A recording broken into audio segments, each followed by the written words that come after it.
Let's have a little chat today about RSV and the new FDA-approved shot to prevent complications. RSV stands for respiratory syncytial virus, and it causes lower respiratory tract infections in infants and young children. Last year, over 80,000 children under the age of 5 were hospitalized from complications due to RSV. In most children, RSV will cause common cold symptoms: cough, congestion, runny nose. But in some children, especially infants, it can cause bronchiolitis, which is an inflammation of the very smallest airways, or pneumonia. Last year, the American Academy of Pediatrics estimated that 3 out of every 100 children with RSV were hospitalized for oxygen, IV fluids, or respiratory support. Children who are at greatest risk for complications for RSV include premature infants, babies less than a year old, and any child with a chronic medical condition. Last week, the FDA approved a new monoclonal antibody shot that is expected to be available this fall. It is a 1-dose intramuscular injection that's going to be available for infants who are entering their first RSV season or children up to 2 who are especially vulnerable to RSV. This shot is not a vaccine.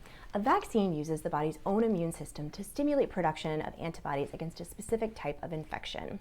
A monoclonal antibody shot, like the RSV shot, directly injects protective antibodies into the bloodstream.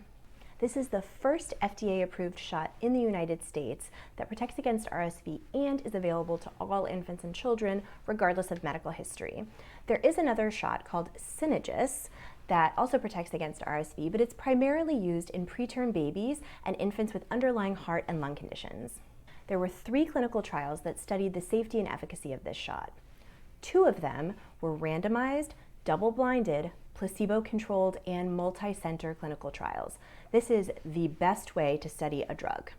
The 3rd trial also was randomized and double-blinded and multi-centered, but instead of using a placebo, it used the other RSV shot, SYNAGIS, as a control. The first 2 trials found that the shot was 75% effective at preventing lower respiratory tract infections, such as bronchiolitis and pneumonia.